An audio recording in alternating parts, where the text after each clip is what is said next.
इससे पहले की वीडियो में हमने पढ़ लिया था कि कार्बोहाइड्रेट्स क्या होते हैं। अब कार्बोहाइड्रेट को फर्दर हम आगे पढ़ेंगे। देखिए, कार्बोहाइड्रेट के यहाँ पर कुछ और एग्जाम्पल्स दिए हैं, जैसे कि जो घरेलू उपयोग में आने वाली सामान्य शर्करा होती है वो सुक्रोज़ है। हम जो घर में प्रयोग करते हैं वह शर्करा सुक्रोज़ है। और दूध में पाई जाने वाली शर्करा को लैक्टोज कहते हैं। मिल्क में लैक्टोज शुगर पाई जाती है। कार्बोहाइड्रेट को सेकेराइड भी कहते हैं। कार्बोहाइड्रेट का एक और नाम सेकेराइड भी होता है। सेकेराइड जो है एक ग्रीक वर्ड है जिसका मतलब होता है शर्करा।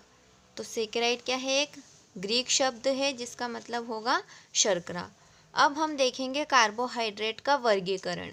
तो यहाँ पे हमने कार्बोहाइड्रेट का वर्गीकरण इस आधार पर किया है कि जब हम कार्बोहाइड्रेट का जल अपघटन करते हैं तो ये कितने भागों में विभाजित हो जाते हैं जल अपघटन करने पर। इस आधार पर हमने कार्बोहाइड्रेट को 3 भागों में डिवाइड किया है। पहला है मोनोसेकेराइड्स, दूसरा है ओलिगोसेकेराइड और तीसरा है पॉलीसेकेराइड। अब हम मोनोसेकेराइड को पढ़ेंगे कि मोनोसेकेराइड क्या होते हैं। मोनोसेकेराइड के सबसे पहले यहाँ पर एग्जाम्पल दिया है ग्लूकोज। इसका एग्जाम्पल ग्लूकोज हो सकता है, फ्रक्टोज हो सकता है,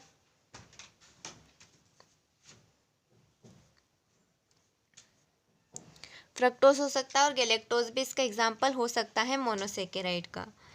तो हम मोनोसेकेराइड उन्हें कहते हैं जिनका और अधिक जल अपघटन नहीं किया जा सकता।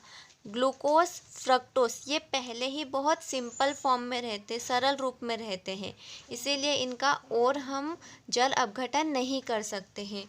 जैसे कि यहाँ पर हमने ग्लूकोज लिया है C6H12O6। जब हम इस ग्लूकोज का जल अपघटन करते हैं तो इनका जल अपघटन नहीं किया जा सकता। जिनका जल अपघटन नहीं किया जा सकता उन्हें हम मोनोसेकेराइड कहते हैं। अब हम देखेंगे कि ओलिगोसेकेराइड किसे कहते हैं। तो ओलिगोसेकेराइड के यहाँ पर एग्जाम्पल दिए हैं माल्टोज और सुक्रोज। माल्टोज और सुक्रोज ये दोनों डाइसेकेराइड हैं।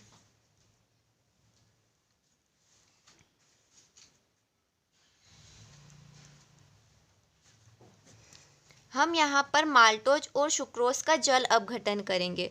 तो जल अपघटन पर माल्टोज का फॉर्मूला होता है C12H22O11। जब हम माल्टोज का जल अपघटन करते हैं तो हमें 2 ग्लूकोज प्राप्त होते हैं। माल्टोज का जल अपघटन करने पर हमें 2 ग्लूकोज प्राप्त होते हैं। तो 2 ग्लूकोज कैसे रहेंगे? 2C6H12O6। यानी कि यहाँ पर जब हमने माल्टोज जो कि एक डाइसेकेराइड है इसका जल अपघटन किया तो हमको 2 मोनोसेकेराइड प्राप्त हुए, यानी कि 2 ग्लूकोज प्राप्त हुए। अब हम सुक्रोज को देखेंगे। सुक्रोज का फॉर्मूला भी C12H22O11 होता है। जो माल्टोज का फॉर्मूला होता है वही सुक्रोज का फॉर्मूला भी होता है। और जब हम सुक्रोज का जल अपघटन करते हैं तो हमें एक ग्लूकोज प्राप्त होता है और एक फ्रक्टोज प्राप्त होता है। और ये एक ग्लूकोज भी मोनोसेकेराइड है और फ्रक्टोज भी मोनोसेकेराइड है। इस तरह से जब हम सुक्रोज का जल अपघटन करते हैं तो हमें 2 मोनोसेकेराइड प्राप्त होते हैं।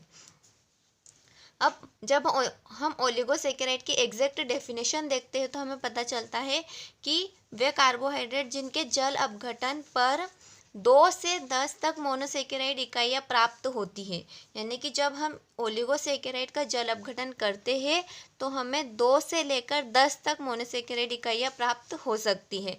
अगर हमें यहाँ पर 2 मोनोसेकेराइड इकाइयाँ प्राप्त होती हैं तो उन्हें हम डाइसेकेराइड कहते हैं। अगर 3 मोनोसेकेराइड इकाइयाँ प्राप्त होती है तो इन्हें ट्राइसेकेराइड कहते हैं। 4 प्राप्त होती है तो इन्हें टेट्रासेकेराइड कहते हैं। और इसी तरह आगे भी हम इन्हें डिवाइड कर सकते हैं। अब हम पॉलीसेकेराइड को देखेंगे कि पॉलीसेकेराइड क्या होते हैं। पॉलीसेकेराइड के यहाँ पर सबसे पहले एग्जाम्पल दिए हैं starch, cellulose and glycogen. Starch, cellulose and glycogen ये तीनों पॉलीसेकेराइड हैं।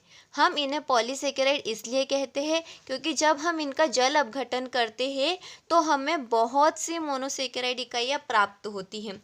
ओलिगोसेकेराइड में हमें केवल 2 से 10 तक मोनोसेकेराइड इकाइयाँ प्राप्त होती हैं। वहीं मोनोसेकेराइड में ये पहले ही बहुत सरल रूप में पाए जाते हैं, तो इनका और अधिक जल अपघटन नहीं हो सकता। वहीं जब हम पॉलीसेकेराइड की बात करते हैं तो यहाँ पर हमें अत्यधिक संख्या में मोनोसेकेराइड इकाइयाँ प्राप्त होती है जल अपघटन करने पर। हमने यहाँ पर स्टार्च का जल अपघटन किया है, तो स्टार्च का जल अपघटन करने पर हमें बहुत सी मोनोसेकेराइड इकाइयाँ प्राप्त होती है।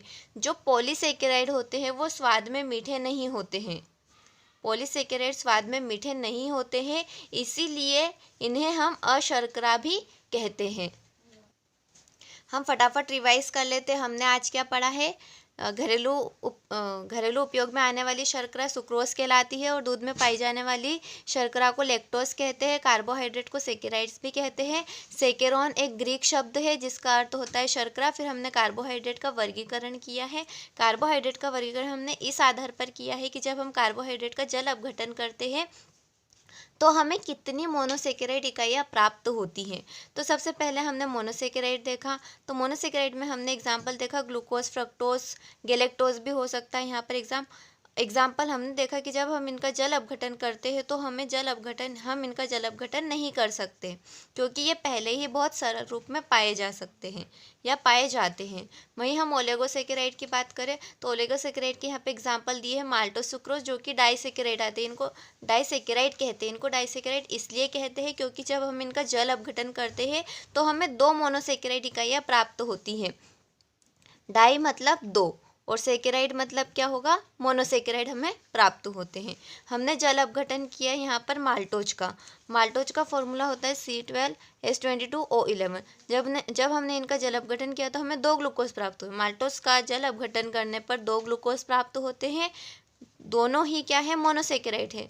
2 मोनोसेकेराइड प्राप्त हो रहे हैं हमें माल्टोज का जल अपघटन करने पर।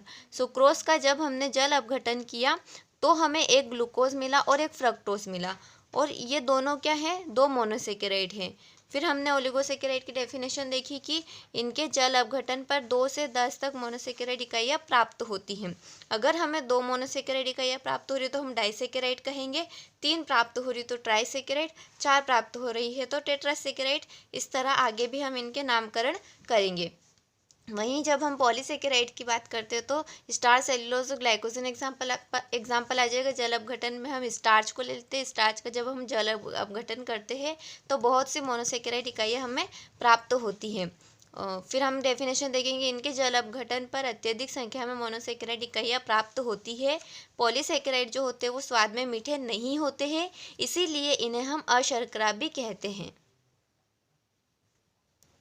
अगर आपको ये चैप्टर समझ आया है तो आप मेरे चैनल को ज़्यादा से ज़्यादा सब्सक्राइब कीजिए, ताकि मैं मोटिवेट हूँ और आपके लिए और अच्छे अच्छे वीडियो बनाऊँ, ताकि आपको और अच्छे से समझ आ सके।